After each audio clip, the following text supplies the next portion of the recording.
like the doo-dah man. With numerous championship victories this year alone, winning seems to come easy to CCSF teams. But when you consider that athletes are juggling a schedule of conditioning, practice, and academics, you wonder if it's worth it. Well, let's take a look. I'm Dan Hayes, and I'm the Department of the Physical Education, Athletics, and Dance Department. This year's Rams athletes have competed in 5 California state championships, including basketball, football, track and field, and even badminton. You know, we have 6 men's intercollegiate athletic teams. We have 9 women's intercollegiate athletic teams. Student athletes can have a very successful time while playing sports here at City College. But we are talking about students, so their academics are just as important as their play. Sometimes when you transfer as a student athlete, it's different than transferring as a student who's not an athlete. I'm John Weekly. I play football at City College, San Francisco. I play linebacker. My classes normally start around 8 or 9 o'clock, and I'm out around 12, 12:30. Have a little bit of lunch, and then we generally have meetings. And from the team meeting, we get ready to practice from about 2:45 to 5:30, 6 o'clock. The coach of the 2010 state championship badminton team, Connie Staff, explains. Education is every bit as important or more so than being a student athlete, because what they're going to be doing their whole life is working in some career unless they win the lottery.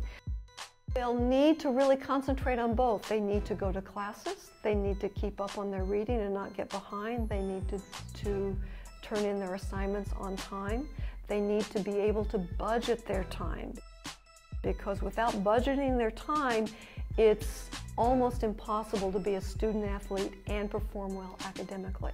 So time management is very important because the academics are very important. Certainly when a school comes to recruit, you know, your athletic ability is what attracts them. When they get here, you know, it's going to be the quality of your transcript and the quality of your character. And if a student is able to manage all 3, then the potential to move on to a 4-year college or university is impressive. Every one of the sophomore players on our women's basketball team has received some kind of a scholarship. I'm transferring to Menlo Business College to play football there in the fall. We had a young man who started on the Green Bay Packers team that won the Super Bowl in January. Desmond has 2 brothers that played here, and he had 5 first cousins that all came through City College. Desmond's father was an athlete here, and his 2 uncles were athletes here. They were football and track people, and there's just generations of that family have come through here. All of them transferred to 4-year schools when they left. A lot of people associate tradition with their high school or maybe with their 4-year school. Very few people think of a community college when you think of tradition, but this place is different.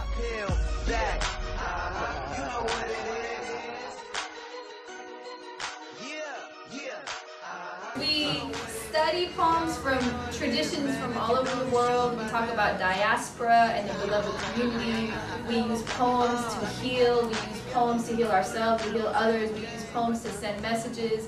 We use poems to find strength and empower our communities. My voice no one hears, my language no one speaks, my cries muted, like I was 5 fathoms below sea level. We are worried about 2012, our accurate calendar ends. Does your world end? Ours will reincarnate. A new America, as written on paper, shall be law. Peel back the layers of cellophane. Listen to the stories of childhood fiestas that gave way to American dreams manifested in packaging and preservatives. We create the ritual of the meal we never had.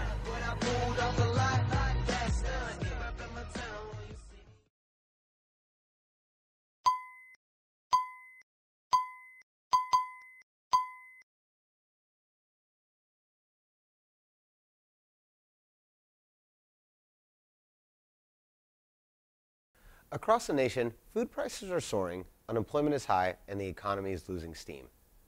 Experts say that these 3 things are the biggest contributors to the explosive growth of homelessness in the last 3 years. Today, there are roughly 6,500 homeless people and almost 11,000 people at risk of homelessness in San Francisco. So how does City College deal with students facing this serious problem? Today we're going to talk to Chris Shaeffer, Director of the Homeless at-Risk Transitional Students Program, or H.A.R.T.S. We'll start with a look at what some of the students say about the program. If I didn't have the H.A.R.T.S program, I wouldn't be here. If it wasn't for this program, I don't know what I'd do. And it's helped me out with especially paying for my books and, for the food, working, going to the cafeteria and eating there for free, and that helps out. With the bus passes, I'm coming from Treasure Island, it helps out a lot. Back in 2003, when I first started attending City College, I started out over at the Evans campus, trying to get involved with some of the training that they had going on for construction training, automobile training, and that's where I got my foot in the door. I realized that maybe getting my feet dirty doing construction or being a mechanic wasn't for me, so I decided to come down here, spend some time at the main campus. Being overwhelmed with so much the pressure, the stress, keeping up with the work environment, everything kind of fell apart. Got into a high-speed chase. Long story short, ended up incarcerated for about 4 months. And I'm a parolee. I just came from prison, so I'm in a program at Treasure Island from Walden House now, and that's where I met Tina, and she's encouraged me to come back to school. And from there, she tells me that she's here at the H.A.R.T.S program, and that's where I got started. And she told me about all the steps on what to do to get into the program, and from there, she was telling me about all the things that they have to offer. The H.A.R.T.S program, it was just the word was going around with another friend who was homeless, who was also hit rock bottom and needed support services. The H.A.R.T.S program is a place that we really need support in, not only academically, but we need to be able to have the funds available for resources for people who have mental health issues, people who have been incarcerated, people who want to turn their life around. The H.A.R.T.S program was definitely one of those places I could check in with. It was almost like an academic advisor, a counselor, a family member supporting me in my decision making and trying to get me back into being who I am, which is a student. Welcome, Mr. Shaeffer. How are you doing today? Very well, thank you, Rudy, and I'd like to say thanks for having me here to discuss this unique and important program at City College. So we just heard from several students how the program has affected them, but in your words, what is the mission statement of H.A.R.T.S? To provide resources for students that otherwise wouldn't have many. Financial aid, funding for food and fast passes, assistance with classes, that kind of thing, and referrals to agencies outside the college.